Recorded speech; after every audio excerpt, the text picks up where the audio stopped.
Buongiorno e bentornati a questa nuova puntata di 12.30 CEV, che oggi è dedicata a un tema molto importante e molto sentito dalla comunità degli amministratori, cioè la sicurezza.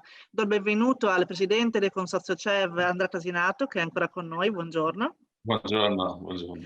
A Daniele Mezzacapo, vice sindaco di Forlì. Buongiorno. Buongiorno e grazie mille dell'invito. Grazie a lei per essere qui. Ed Antonella Chiavalina Egris, responsabile del controllo di vicinato della Regione Veneto e con un trascorso come vicepresidente dell'associazione a livello nazionale. Buongiorno a tutti e grazie per l'invito. Grazie a entrambi. Entriamo subito nel vivo con il Presidente.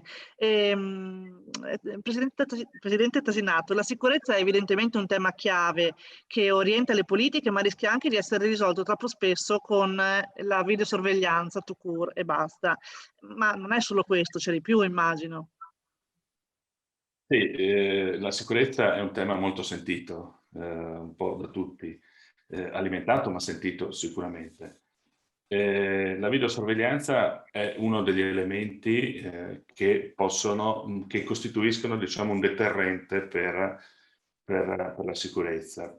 È ovvio che molti comuni si addentrano con la videosorveglianza, devono tenere presente anche della difficoltà con la rete, no? Nel senso che la fibra ottica sicuramente aiuta la velocità di trasmissione dei dati. Se invece lavoriamo solo in wifi, si creano le condizioni per avere molte telecamere, ma poi c'è un problema fisico legato alla trasmissibilità dei dati. Quindi è bene sì ragionare sulla videosorveglianza, è bene comunque costruire anche l'infrastruttura necessaria affinché i dati possano in maniera agevole viaggiare alla velocità della luce rispetto, diciamo, invece a quello che avviene ad oggi con il wifi. Però oltre a questi strumenti ce ne sono anche altri che la tecnologia ci mette a disposizione e che quindi possono essere ragionati. Uno tra i quali abbiamo anche i droni. I droni è uno strumento che oggi come oggi, se impiegato in maniera oculata e su determinati ambiti specifici, possono sicuramente agevolare il controllo del territorio. Poi ci sono anche altre iniziative che sarebbe interessante ragionare, che però prevedono una cointeressenza tra l'ente locale e il privato, e i privati e i cittadini. Faccio un esempio banale, soprattutto in un territorio medio-piccolo. La vigilanza privata. La vigilanza privata, se noi ragioniamo all'interno di un territorio, magari ci possono essere più istituti di vigilanza che operano all'interno, diciamo, di quel territorio perché devono sovrintendere le attività piuttosto che le abitazioni e così via, no? Se si riesce a creare una sinergia tra i vari istituti di vigilanza e i cittadini, in questo caso si mette sul territorio una marcia in più rispetto alle forze dell'ordine che sono impiegate nella sorveglianza appunto del proprio territorio. Quindi cosa voglio dire? Voglio dire che è ovvio che si va a monitorare, non si può monitorare le abitazioni, però già il fatto che ci siano delle pattuglie che girano sul territorio creano anche in questo caso, diciamo, un deterrente, perché la logica è quella di creare un deterrente, nel senso che al pari del potenziamento della pubblica illuminazione in un'area particolarmente buia, quindi il fatto di mettere luce laddove è buio è sicuramente un deterrente nei confronti di chi vuole in quella zona creare il problema di furto piuttosto che di rapina.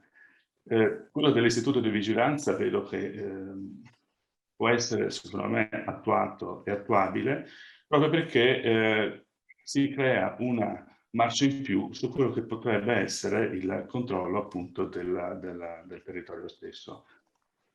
Poi ce ne sono altri che vanno, come dire, a contribuire a rendere un po' più sicuro il proprio territorio. Però diciamo che questi sono secondo il mio modesto parere, gli asset sui quali si potrebbe ragionare in maniera un po' più organica e compiuta. Ecco, del coinvolgimento dei cittadini parleremo tra un attimo con Antonella Chiavalli Negris, però prima parto e colgo lo spunto della tecnologia che mi ha dato il Presidente per chiedere invece un'esperienza molto innovativa avviata a Forlì. Vorrei che ce la descrivesse Vice Sindaco, poi magari ci dirà anche come sta andando. Grazie mille. Allora, noi a Forlì abbiamo fatto durante il corso di questa amministrazione un importante investimento per quello che riguarda l'installazione di sistemi di videosorveglianza, quindi telecamere fisse e mobili in città. Siamo partiti dal centro storico, la zona della città più densamente popolata e dove solitamente vengono poi segnalati il maggior numero di criticità. Abbiamo installato, un po' li abbiamo ereditati, un po' li stiamo installando, 168 punti videosorvegliati, quindi dalle piazzette alle vie ai luoghi in cui sulla base di alcune o segnalazioni derivanti per l'appunto dai cittadini oppure di denunce fatte dai cittadini presso le autorità, abbiamo quindi deciso di individuare quei punti come punti sensibili e abbiamo installato delle telecamere di videosorveglianza. Sono tutte collegate in rete tramite un sistema di fibra ottica, quindi le immagini, come diceva per appunto prima chi mi ha preceduto, non ci sono problemi di wifi e di collegamento. Ad oggi sono collegate le forze dell'ordine, carabinieri e polizia di Stato. Stiamo collegando anche la polizia stradale e la polizia locale è già collegata. Quindi le loro centrali operative vedono immediatamente cosa accade in città. Sono tutte collegate simultaneamente tramite un sistema monitor di più monitor dove si vedono tutte le immagini e riusciamo così a videocontrollare quasi completamente il centro storico. È un sistema che aiuta soprattutto nel dopo, nel senso che quando alcuni cittadini vengono e segnalano un episodio criminoso oppure anche dal più banale a quello più importante, pensiamo non so, al furto della bicicletta oppure a qualcosa di più importante, andando a recuperare le immagini registrate dal sistema di videosorveglianza riusciamo poi a identificare l'autore del reato. È un sistema molto apprezzato in città, tant'è che spesso i cittadini incominciano non più a chiederci purtroppo la pattuglia che passa e fa i controlli, perché io comunque sono sempre a favore della divisa e della pattuglia e degli uomini su strada, però ecco, devo dire che i cittadini incominciano a chiederci l'installazione di telecamere di videosorveglianza, anche perché si riescono a recuperare diversi atti vandalici, quindi l'imbrattamento dei muri, si riesce a capire chi è l'autore, quando è stato effettuato, ed è un sistema che quindi in questo momento sta dando anche delle grandi soddisfazioni a chi deve poi risalire all'autore del reato. C'è anche un'app che è stata pensata. Sì, abbiamo fatto, allora, la stiamo per, diciamo, inaugurare. Abbiamo praticamente, tutto nasce dal periodo Covid in cui dovevamo cercare di evitare gli assembramenti. Allora, la nostra telecamera, grazie a un'applicazione aggiuntiva, riusciva a determinare se le persone erano più vicine di 1 metro e quindi praticamente suonava una sorta di alert in centrale operativa e l'operatore riusciva a capire se ad esempio fuori da un'attività c'erano più persone vicine, quindi assembrate. E questa idea è nata sostanzialmente perché se noi pensiamo al nostro telefonino e alla telecamera, alla fotocamera che è contenuta, quante applicazioni si sviluppano su quel sistema, sulla fotocamera? Tantissime. E allora noi abbiamo cercato di capire cosa potevamo integrare rispetto al classico sistema di videosorveglianza. Quindi da lì è nata questa idea, per l'appunto, che si chiama Falco, è quindi un'applicazione che potrebbe essere scaricata da chiunque, e praticamente è un'applicazione che, faccio proprio l'esempio pratico, io mi trovo in Piazza Saffi, quindi nel centro della città, la attivo, il telefonino in quel momento si collega alla centrale operativa e in seduta stante mi manda delle notifiche e mi dice se io sto percorrendo una via della città sottoposta a sistema di videosorveglianza, quindi se qualcuno dall'altra parte dello schermo mi vede. Quindi io posso camminare tranquillamente, posso anche in caso di necessità mandare un alert immediatamente, perché so che dall'altra parte qualcuno mi sta vedendo. La telecamera ha un maxi pulsante che è un SOS, quindi se io mi trovo in difficoltà senza fare una telefonata, quindi senza nemmeno richiamare l'attenzione di chi eventualmente mi sta seguendo o mi vuole aggredire, no? Clicco questo pulsante, l'SOS manda il segnale GPS, quindi la localizzazione alla centrale operativa. In centrale operativa si attiva l'immagine della telecamera che filma quel determinato punto. Di conseguenza dall'altra parte c'è un agente che può verificare se ad esempio il segnale di SOS inviato da Daniele Mezzacapo diciamo, corrisponde a un sistema a un momento di aiuto o una richiesta di aiuto, mi può telefonare perché io mi registro, quindi c'è il mio numero di cellulare, mi può chiamare, mi può chiedere perché ho lanciato l'SOS e nel caso di aggressione in quel momento può anche decidere di mandare subito una pattuglia perché per l'appunto vede subito cosa sta accadendo. L'abbiamo pensato sia per le donne sia per i bambini, perché in questo, soprattutto nell'ultimo periodo, siamo riusciti diciamo, a contrastare degli episodi di bullismo che si verificavano in una determinata area della città. Grazie al sistema di telecamere siamo riusciti per l'appunto, grazie a diverse segnalazioni, a intercettare gli autori di questo reato. Direi veramente un progetto innovativo e pilota, esportabile se poi avrà ottimi risultati come immagino a livello nazionale, perché merita secondo me assolutamente. Ecco, la tecnologia che ci aiuta, però la tecnologia diciamo non è tutto, perché qui vengo ad Antonella Chiavalli-Negris, ci vuole la comunità poi, che è un deterrente forse, non dico più forte, ma almeno altrettanto forte se coordinata come fa il controllo del vicinato. Ormai molto si conosce di questa esperienza perché non è si è ben radicata, insomma, in moltissime amministrazioni lo hanno promosso e attivato, però insomma, capiamo insieme perché funziona, se funziona. Allora sì, diciamo che noi, complimenti innanzitutto all'app del vice sindaco che è veramente utile soprattutto per le categorie più fragili e più a rischio. E diciamo che il controllo del vicinato invece vuole far sì che i cittadini siano veramente responsabili del proprio territorio. Allora, inizialmente si parla del 2014-2015, era nata proprio come strumento di prevenzione della criminalità, dei piccoli furti, di comportamenti anomali da parte delle persone, di criticità ambientali, comportamentali, e presuppone la partecipazione sia dei cittadini che delle forze dell'ordine. Io poi in seguito, siccome credo nell'aggregazione e nella comunità, ho imparato a definirla, mi piace definirla come una filosofia di vita.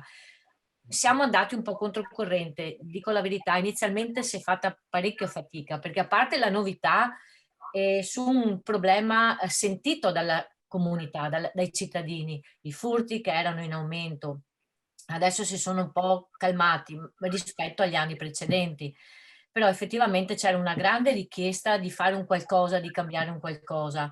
E non è stato semplice e facile perché siamo andati controcorrente, perché credetemi, dire alle persone di prendersi la responsabilità e non di essere leoni da tastiera, ma ognuno con il proprio ruolo, ognuno con la propria criticità, potesse essere partecipi in questo progetto non è stato semplice. Diciamo che noi non facciamo, lo sai Giorgia, noi non facciamo ronde, chi fa repressione sul territorio sono le forze dell'ordine. Noi invece siamo i cittadini attenti, pertanto abbiamo dovuto spiegare molto bene che conoscere gli usi e i costumi dei nostri vicini non è far la spia o andare a interagire nella sfera intima di una famiglia, ma è capire, perché se io conosco che il mio vicino di casa ha un lavoro per cui durante il giorno lui è fuori, ma io durante il giorno invece che ho altri orari vedo le luci accese, sento dei rumori, capisco che là ci potrebbe essere un problema. E poi amo definirla una filosofia di vita perché è andata oltre, proprio come il vice sindaco, ci sono delle categorie a rischio, ci sono delle categorie che si sentono sole, tipo gli anziani, Vi racconto un piccolo episodio che è successo a me, ma io amo anche raccontarlo perché è tanto divertente. Stavo dipingendo in giardino perché ho i miei hobby e abito vicino a dove c'è una palestra dove gli anziani vanno a fare la ginnastica quando si poteva.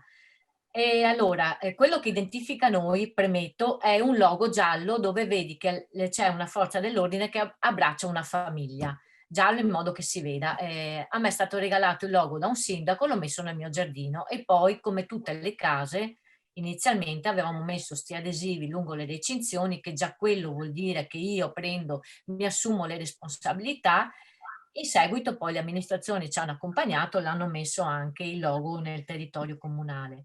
Queste passavano tutti i giorni e vedevano sto cartello e sentivo che parlavano in dialetto: ma cos'è sta roba, ma cos'è, hanno la polizia privata qua e là, finché qualcuno si è avvicinato e mi ha chiesto, considerate che sono 40 anni che abito a Spinea, anche se sono attiva di Mestre. E io ho spiegato in poche parole cos'è lo scambio del numero di telefono, perché essendo un'associazione possiamo anche scambiare il numero di telefono perché siamo riconosciuti a livello nazionale, operiamo con le forze dell'ordine. Io stessa ho partecipato con diversi prefetti alla stesura del protocollo d'intesa con il controllo del vicinato e quant'altro. Queste alla fine, due di queste mi hanno detto bellissima sta cosa e mi sarebbe utile perché viviamo da sole. Allora io ho detto: guardate, vi do il mio numero di telefono perché non è giusto che voi me lo diate voi il vostro, parlate con i figli e chi per esso. Boh. Dopo 2 giorni si sono presentati, mi hanno dato il numero dei figli e anche il numero di casa loro. Poi ho anche sentito i figli presentandomi, perché giustamente di questi tempi la diffidenza è giusto che ci sia, perché è prevenzione anche quella. Beh, io quando passo, ormai sono parecchi anni perché sono 6 anni, ma quando passo e mi vedono, vengono fuori dal balcone e mi fanno così col pollice, che vuol dire che tutto va bene. Sembra una cosa banale, però a me rende Però non lo è. perché io che sono convinta che quando lo spirito è allineato col fisico, tutti viviamo bene, tutti abbiamo problemi, ma uniti i problemi li affronti in modo diverso. Gli anziani non si sentono più soli, le ragazze che camminano dove c'è il controllo del vicinato, dove noi interagiamo tra di noi con le chat di WhatsApp, che tanti adesso siamo passati a Telegram per i problemi proprio di WhatsApp per quanto riguarda la privacy e altro. Però loro stesse mi dicono: sai Antonella, quando passo e vedo sto cartello so che c'è una chat, so che sono dentro la chat e qualcuno arriva. Prima si chiamano le forze dell'ordine, come ha detto il vice sindaco. Certo. Assolutamente. Questo Non sono ronde, non è niente no, di assolutamente illegale, è no. solo un controllo appunto del vicinato, insomma è solo un essere comunità, che è una cosa molto importante e riconosciuta perché ormai è accreditata. E quindi ecco, bello questo aneddoto, no, Presidente, degli anziani che non si sentono più soli, perché in questo momento c'è questo problema anche della solitudine, l'abbiamo visto poi in questo periodo di Covid, è aumentato moltissimo, quindi questa sicuramente è una cosa importante. Ma il CEV cosa può fare per aiutare ulteriormente queste esperienze buone, queste buone pratiche, per diffonderle in qualche modo sugli enti locali? Il CEV può, in questo caso, avendo una platea di quasi oltre 1100 soci come comuni, aggregare il sentir comune, nel senso, e anche a volte le proposte che fanno anche altre amministrazioni. Per esempio, per quanto riguarda l'aspetto legato alla videosorveglianza, così come si diceva prima della vigilanza privata, cioè anche allargare la videosorveglianza interessando anche gli stessi privati. Cioè, per esempio, l'ente locale non sempre ha la possibilità e il borsino pieno di soldini per mettere telecamere su telecamere in determinati quartieri e così via, no? Allora, in questo caso ci sono delle sperimentazioni che sono state, che sono in fase di attuazione, dove il privato contribuisce attraverso un canone alla spesa per quanto concerne l'installazione di alcune telecamere, che dopo il tutto comunque viene veicolato all'interno dei sistemi operativi del comune stesso. Però laddove il comune non riesce con i fondi propri a creare in quella zona, in quell'area, un deterrente verso furti e rapine, e quindi l'installazione con delle telecamere, e attraverso un contributo fatto sotto forma di canone da quanto è necessario affinché possa essere poi esercitato anche l'investimento stesso. Ma poi ci sono anche altre iniziative che possono essere sviluppate. Ad esempio, ci sono alcune realtà che hanno e danno un supporto psicologico a chi ha avuto un problema legato al furto oppure ad una rapina. Quindi una sorta di sportello dove il comune e l'ente locale fanno una convenzione con alcune figure professionali, quali possono essere psicologi, che i cittadini si possono rivolgere e che assieme cercano di stemperare quello che potrebbe essere e quello che è, perché l'abbiamo subito tutti i furti, l'ho subito io, la mia famiglia, altre persone, cioè voglio dire, ed è una cosa che rimane. Cioè, perché è vero che ti portano via l'oggetto, ti portano via l'orologio, perché poi cosa vuoi trovare in una casa al giorno d'oggi? Cioè, ti portano via qualcosa, ma quello che la cosa peggiore è che ti portano via la fiducia, ti portano via la serenità. E quindi quando tu non riesci più a dormire perché hai sempre il timore, quando vai a casa e hai la paura di aprire casa tua perché non sai cosa trovi, oppure hai paura che qualcuno ti aggredisca nel mentre scendi dalla macchina perché magari ti è già successo. Questi sono risvolti psicologici che ti portano veramente una tristezza, una paura, un'insidia psicologica all'interno del tuo esistere. Trovare un supporto da parte dell'ente che è sensibile a questa tematica, come dire, caro cittadino, capisco, cerco di venirti incontro, abbiamo costituito un gruppo di professionisti che in questo contesto ti possono aiutare nel superare il dramma non solo tuo, ma soprattutto anche dei bambini. Perché un bambino quando entra in una casa e vede tutto rovesciato, vede i suoi giocattoli, ha una paura che si porta avanti negli anni, non il giorno dopo. Mentre nel nostro caso può essere il giorno dopo o la settimana dopo, forse, ma un bambino gli rimane. E quindi ecco, è vero la tecnologia, è vero il supporto diciamo, legato a tutta una serie di deterrenti, ma è anche altrettanto vero il supporto umano. Allora, assolutamente. Abbiamo detto più volte in questa prima parte di trasmissione che imprescindibili sono le forze dell'ordine, della divisa. Ora, vi chiedo delle risposte telegrafiche perché abbiamo usato molto del nostro tempo a disposizione, ma ci tengo ad approfondire anche questo aspetto col vice sindaco. Sappiamo che ci sono problemi di organico molto forti, non so se sia così anche lì da voi o meno, ma insomma, e nel caso come li risolvete, perché comunque appunto alla fine c'è quello, sono le forze dell'ordine che devono garantire la sicurezza del territorio, poi essendoci. Sì, purtroppo la carenza di agenti delle forze dell'ordine è un problema, è un mal comune, forse in tutto il paese, con la P maiuscola, perché purtroppo sappiamo che c'è stato un blocco delle assunzioni nel corso degli anni e spesso le forze dell'ordine hanno gli agenti delle forze dell'ordine hanno un'età media avanzata, perché ad esempio parlando di Forlì, il corpo della polizia locale ha un'età media di 55 anni, quindi sono persone che sono più prossime a un servizio d'ufficio che a un servizio di strada. E noi stiamo cercando in questo periodo sia di fare nuove assunzioni, sapendo che comunque abbiamo dei tetti massimi da rispettare, e questi tetti massimi imposti dalla Regione non consentono di garantire quel numero di pattuglie, quel numero di servizi che invece sono necessari per la città di Forlì. Quindi spesso dobbiamo rivolgerci a delle assunzioni a tempo determinato, i cosiddetti stagionali. Adesso ne abbiamo in carico 7 e abbiamo intenzione di rinnovare queste assunzioni a tempo determinato ogni volta che scadono, perché per l'appunto dobbiamo sopperire a queste mancanze. Io mi trovo spesso nei tavoli prefettizi con i colonnelli dei carabinieri, della Polizia di Stato, in generale delle forze dell'ordine, ed è purtroppo un mal comune, cioè sia a Forlì ma penso un po' dappertutto, la carenza di organico e soprattutto il fatto che gli agenti in linea di massima abbiano un'età molto avanzata non consente per l'appunto una serie di servizi che invece sono indispensabili per i cittadini. Antonella Chiavalli-Negris,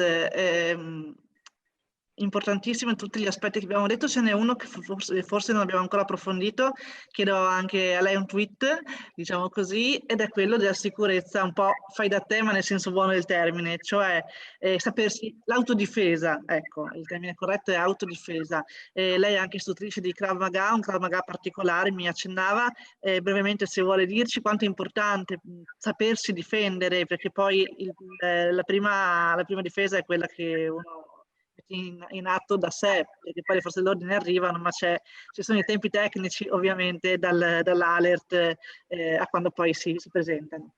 Sì, allora diciamo, io sono appunto istruttore di Krav Maga, che è una disciplina prettamente maschile perché è abbastanza d'impatto. Mi sono prefissata fin dall'inizio che comunque dovevo fare un qualcosa per le donne, tanto è vero che nel mio paese, a Spinea, nella mia città, ho fatto un corso gratuito di difesa, proprio i primi approcci veramente banali ma importantissimi, e c'erano iscritte 95 donne. E io tratto sia la parte verbale, la parte della comunicazione, ben sapendo che quando ci relazioniamo con qualcuno, ogni parola, ogni gesto, ogni movimento assume un significato comunicativo che ha un effetto su chi ascolta. Là si comincia ad interagire con la persona che magari ha intenzione di andare ben oltre. Pertanto spiego i comportamenti, la prevenzione e alzare l'autostima, perché non è che fare Krav Maga, soprattutto nella sfera femminile, sia comunque diventare un violento o sia di andare per la strada, di incutere terrore anche a noi stesse, no?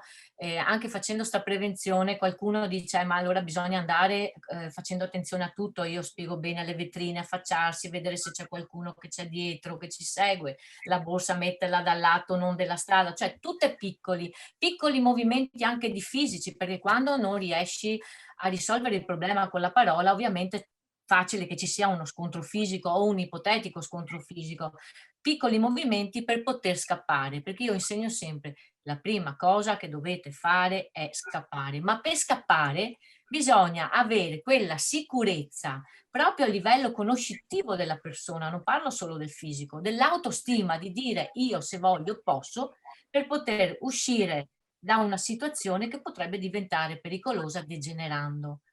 Pertanto io mi sono sviluppata sul pianeta femminile, ecco, tanto ho fatto il mio corso di analisi comportamentale e quant'altro, perché ahimè effettivamente ho avuto a che fare con ragazze, per fortuna poche, che hanno subito da persone esterne, perché effettivamente il problema soprattutto per noi in Italia nasce all'interno delle famiglie, non è che Sì, abbiamo tanti dentro le mura domestiche.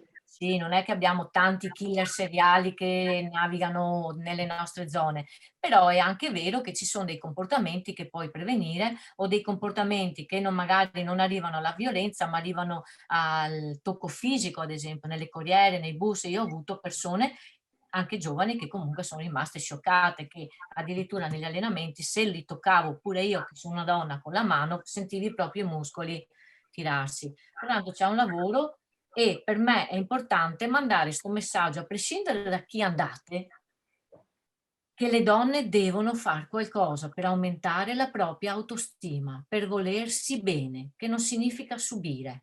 E sono anche molto importanti queste accortezze che diceva, che molti magari non conoscono e sarebbe utile forse approfondire meglio per tutelarsi, insomma, perché può esserci anche la rapina, il furto con destrezza, varie cose, insomma, non pensiamo solo al peggio, ma anche alle piccole cose che, come diceva il Presidente, tanto piccole non sono, perché poi ti segnano appunto nel profondo.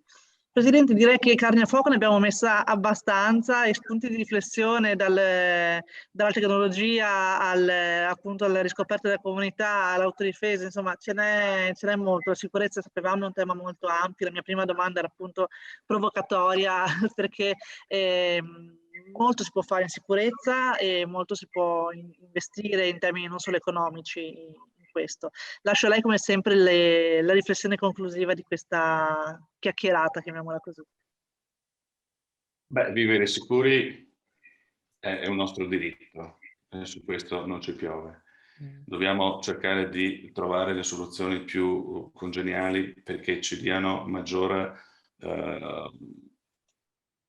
opportunità nel gestire al meglio il nostro tempo libero. Ben vengano tutte le iniziative di qualsiasi genere. Cerchiamo di incentivare il più possibile anche le opportunità stesse della tecnologia, perché oggi come oggi la tecnologia è sicuramente un valore aggiunto rispetto a quello che poteva essere ieri. Ma teniamo anche presente la sensibilità di noi amministratori nei confronti dei cittadini che si trovano a dover soccombere a queste rapine, a questi furti. Una sensibilità è come dire: mi metto una mano sul cuore e cerco di aiutarti laddove posso attraverso anche un supporto psicologico. Che è molto importante sicuramente, che poi le ferite dell'anima rimangono. Io ringrazio davvero i nostri ospiti, ringrazio il vice sindaco di Forlì, Daniele Mezzacapo, grazie. Grazie a lei e a voi tutti. Ringrazio la Presidente per la Regione Veneto dell'Associazione Controllo del Vicinato, Antonella Chiavalli Negris, e il Presidente del Consorzio CEV, Andrea Casinato. Ringrazio tutti e do appuntamento alla prossima puntata di 12:30 CEV. A presto.